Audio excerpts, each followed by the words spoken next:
Yes, hello ma'am. Nandito ako ngayon sa sa cellphone ko. Pasok tayo doon sa ating app na For Life. Okay? Medyo may katagalan lang siya mag-appear.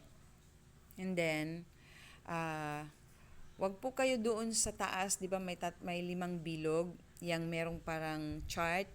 Yan po ay report. Ang next niyan is buy. So, dyan po kayo nag-click. Hindi po yan siya for loyalty. Okay? Then, may plus na tao. Then, may shop. Okay? And then, merong ano. So, hindi po kayo dyan dapat mag-order. Dito po kayo mag-order sa... Saan na yun? Wait lang, ma'am, ha? Hanapin ko muna. Bonus. Ayan. Itong loyalty program overview, mayroon siyang maliit na arrow. Diyan po kayo mag-click. Okay. Then, pag nag-click po kayo, yan po ang sa loyalty, ma'am, ha? Yang loyalty overview, yan po ang para sa loyalty. And then, kung mag-process ka na, ito yung mga luma kong orders.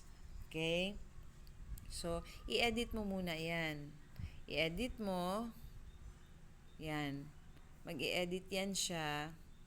Tapos, pupunta ka doon sa choices. So, pag halimbawa, okay.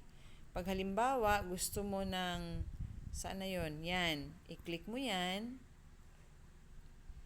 Pag na-click mo na yan siya, magkakaroon ng additional cart yan sa taas. And then, let's say,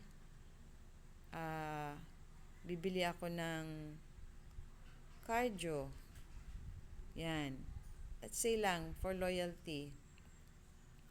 And then, KBU. Yan, let's say lang, yan yung loyalty ko.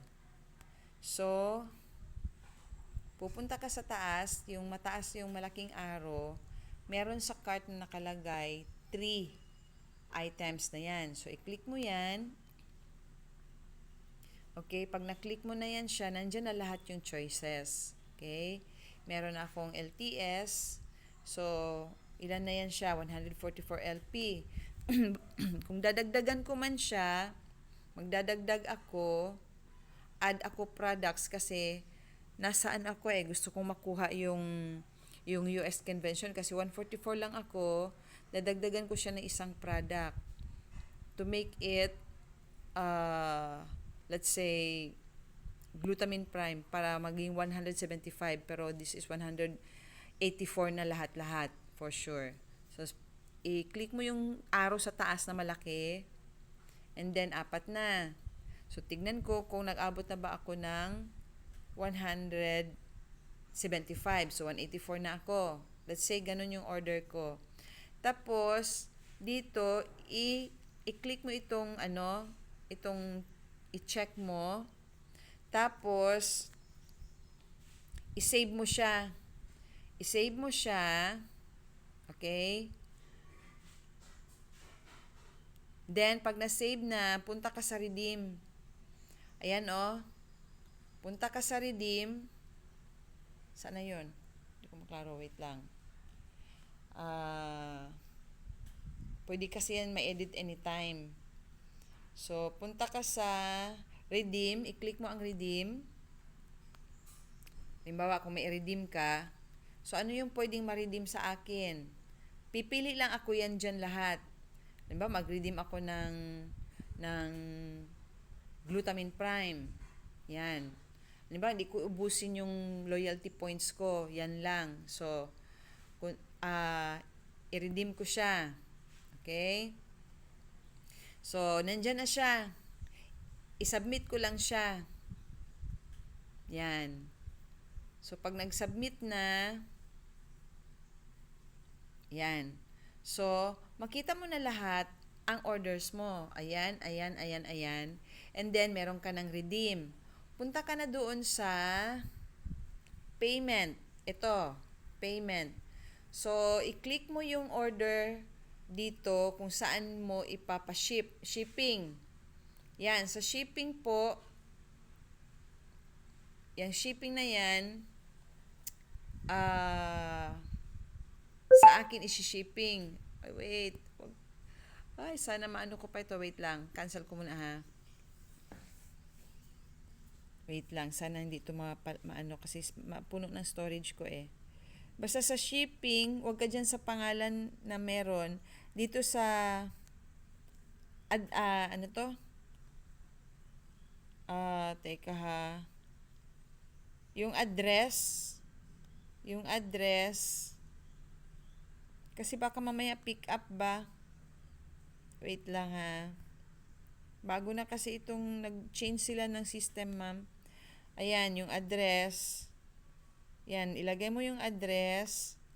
Tapos, i-click mo itong use this address for, wag yan. Kay non-loyalty yan. Changing your loyalty. Wag ka na maggalaw dito, ma'am. Wag ka na maggalaw dyan. Balik tayo, balik. Wait. Cancel. Wag ka nang maggalaw dyan. Hanapin mo na lang yung saan yung wait. Loyalty shipping name, last proceed, next order. Loyalty method, shipping method, ma'am. Yung shipping method, i-check mo ha. Kung saan banda yan. Please no changing address. By checking the box, you agree to the for life program terms and ano. So, nakalagay Davao Center, Philippine Davao Courier.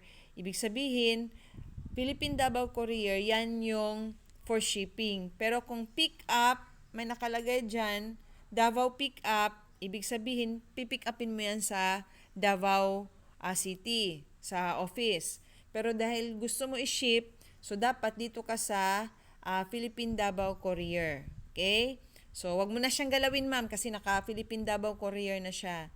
So, yan lang po. Tapos, proceed ka na sa payment. Mag-proceed ka na sa payment.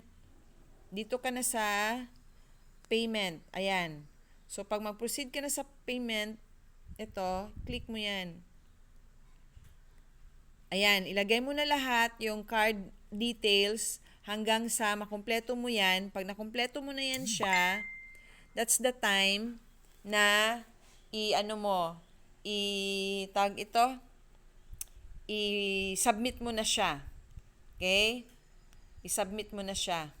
So, yan lang po, ma'am, para at least malaman ninyo paano mag-loyalty online kasi holiday ngayon, walang office. Maraming salamat!